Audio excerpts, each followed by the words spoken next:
Hello, j'espère que vous allez bien. Si vous êtes prestataire de services ou même de produits, il se peut que vous ayez déjà vécu une situation similaire.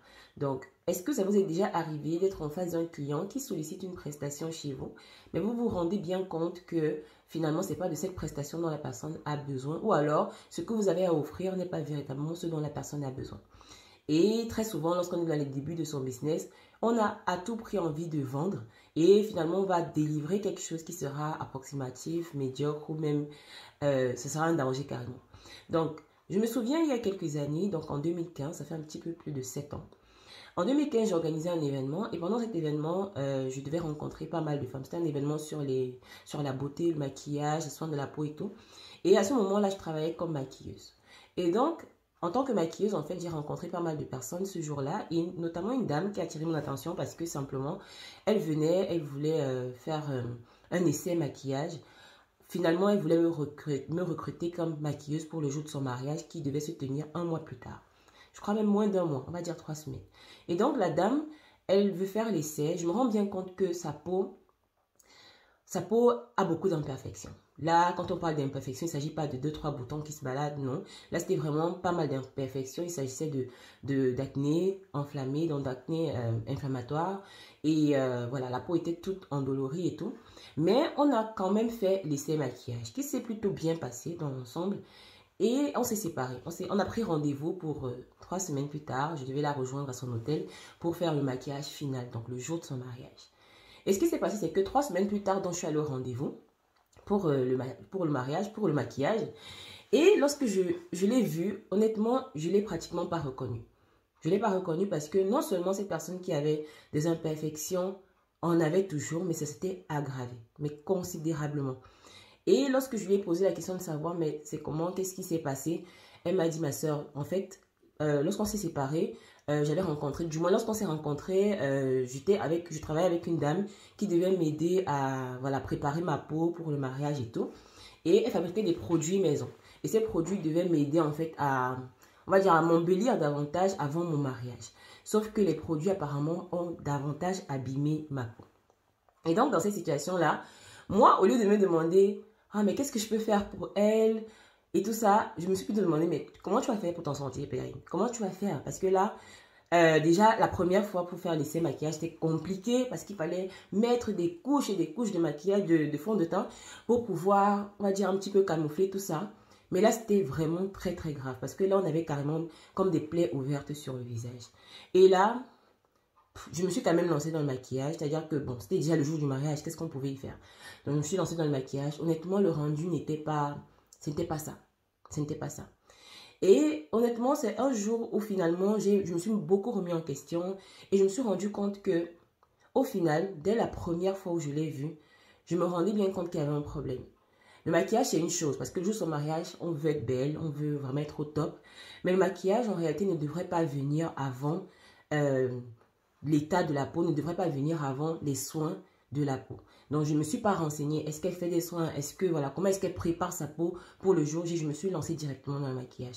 Et c'est ce qui arrive très souvent encore aujourd'hui. C'est qu'on est en face de clientes qui, malheureusement, ne s'y connaissent pas forcément. Elles veulent simplement être la plus belle le jour J. Et nous, en tant que professionnels, qu'est-ce qu'on fait? Si, en tant que professionnel, on devrait pouvoir les orienter vers les meilleures solutions. Parce qu'en réalité, il y a une différence entre le besoin et l'envie. À cet instant, la dame avait envie d'un bon maquillage, d'un joli maquillage, mais ce n'était pas véritablement ce dont elle avait besoin. Elle avait besoin d'un suivi pré-mariage, on va dire avant son mariage, d'un suivi sur les soins de la peau, afin de permettre finalement que sa peau soit en meilleure santé le jour du mariage. Qu'est-ce que j'aurais dû faire? En tant que maquilleuse, mon rôle, c'est de maquiller. Mais il y a une discipline aujourd'hui qui se veut complémentaire à tous les métiers de la beauté.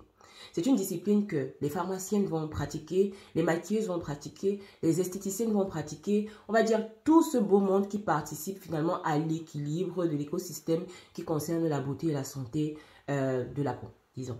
Et donc, à ce moment-là, ce que je lui aurais proposé si j'avais des compétences dans cette discipline-là, c'était déjà de la préparer, donc de préparer sa peau avant le jour J. C'est-à-dire qu'on devait préparer sa peau en achetant ou alors en sélectionnant des produits adéquats pour pouvoir prendre soin de sa peau.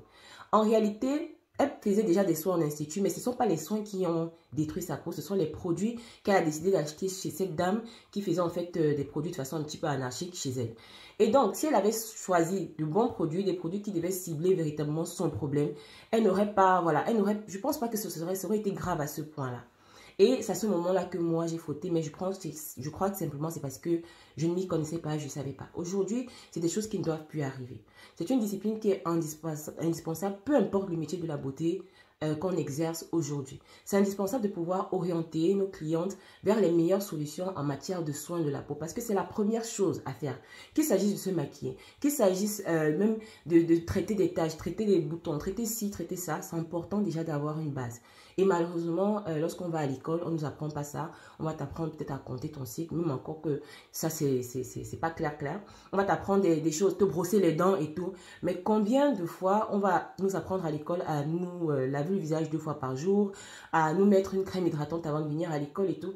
Donc finalement, c'est des notions qu'on doit inculquer à la jeune femme, à la jeune personne, on va dire, dès le bas âge. Et c'est donc pour cette raison que nous avons décidé avec une convention de professionnels du soin cosmétique, dont des dermo-conseillères ou encore dermo-consultantes, d'organiser un sommet qui va porter sur cette discipline encore très peu connue dans notre environnement, très peu connue dans l'environnement africain, où 33 femmes sur 100 choisissent de se dépigmenter volontairement la peau, simplement parfois à la recherche d'une solution pour leurs problèmes cutanés.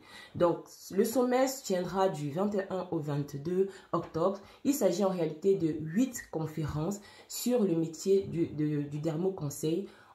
Qu'est-ce qu'on fait en tant que dermo-consultante? Comment est-ce qu'on accompagne nos clientes d'un point de vue choix des produits, d'un point de vue psychologique aussi, d'un point de vue... Donc, finalement, on va essayer de parler de tout ce qu'englobe le dermo-conseil. C'est l'occasion d'en savoir un petit peu plus sur cette discipline qui finalement se veut incontournable.